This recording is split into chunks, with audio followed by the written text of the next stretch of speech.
Our next speaker is Courtney, and Courtney will be giving us a speech in the project level 3 on leadership development. Courtney is a sales professional, and she is on a journey to complete her level 2 pathway in leadership development.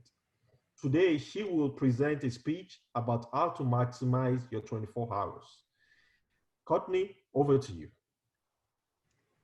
Thank you, Mr. Toastmaster. So by a show of hands, how many of you are working remotely?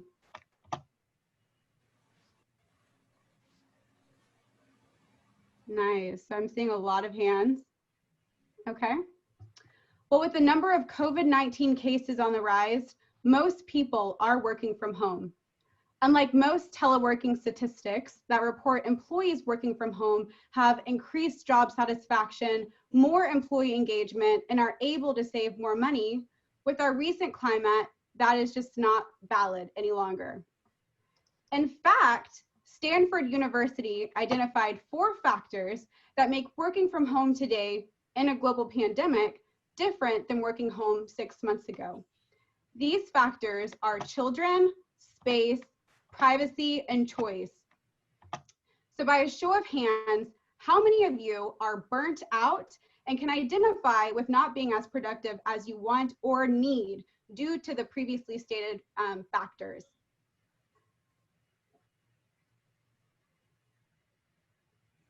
Okay, I'm not seeing hands, but I know that some of you are burnt out. I too was in a similar predicament. But to ensure, okay, Uchechi, I see you with your hands up. I too was in a similar predicament.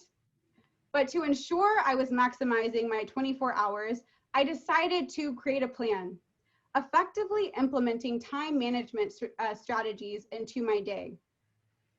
So if you're anything like me, I find myself looking at all of the things I have to accomplish for that day, and it's just work. And then I become immensely overwhelmed. Now, the way I look at my task is by immediately writing down everything I need to do and organizing my tasks due to urgency and importance. You may have guessed it by now, but I'm referring to the important urgent matrix. This method is sometimes called the Eisenhower method and is the simplest method by many to adopt into their day-to-day lifestyle. All you have to do is write down your to-do list and assign each task to a quadrant. And the quadrants are important, urgent. These are all of your must-dos that you need to take care of that day. And then you have your important, not urgent. So these are all of your should-dos. These are tasks that you can likely delegate to someone else on your team. And then we have our urgent, not important. So these are all of your could-dos if you had the time. And then finally, we have not urgent and not important. And if you find yourself doing a lot of these tasks, you know that you're probably wasting your day doing things that will not benefit you in the long run. So using this technique has really aided me in managing my time and focusing on what's paramount.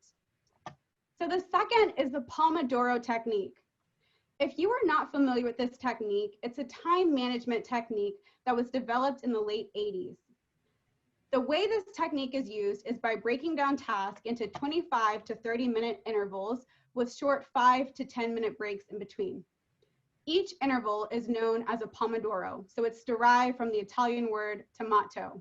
And if you don't know the history, I would encourage you to look it up because it's pretty interesting.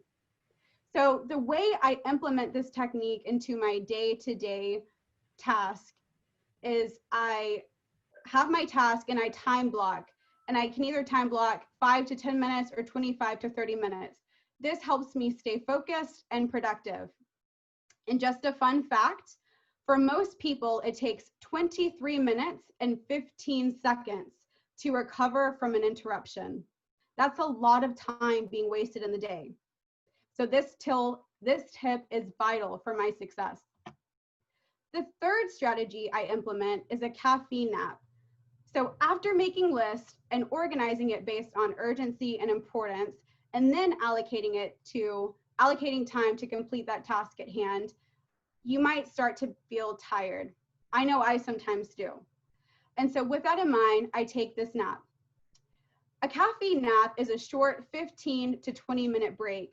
and it's just a period of sleep that occurs immediately following the consumption of caffeine.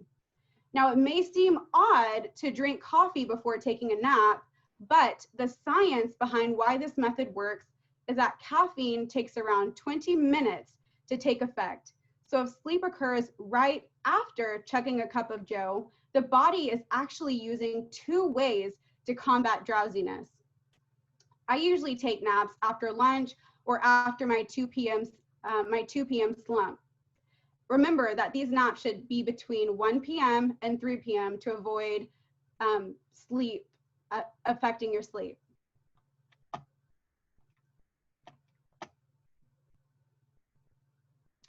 So once I'm fully caffeinated and rested, I take time to respond to any last-minute emails I have. And this leads me to my 4th and final tip, which is find time to respond to emails. If your workday is, again, anything like mine, you might have dozens, if not billions, of emails that you have to respond to. And allocating time to respond helps me stay accountable, and it mitigates me forgetting to respond to a client. So in closing, I hope you found these 4 tips helpful and will begin to use a few within the coming weeks. So there are many, many tips and suggestions on how to maximize your 24 hours, but you must find a technique that works for you.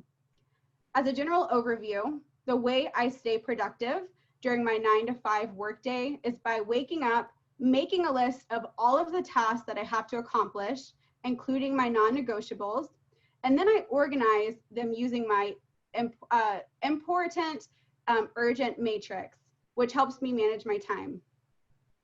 Then after that, I time block my task, and finally, before my day's over, I find time for rest, and I find time to respond to my clients. So if anyone has any questions about my productivity routine, I would be more than happy to help you improve your overall mean. So feel free to reach out to me during the duration of today's meeting. Thank you.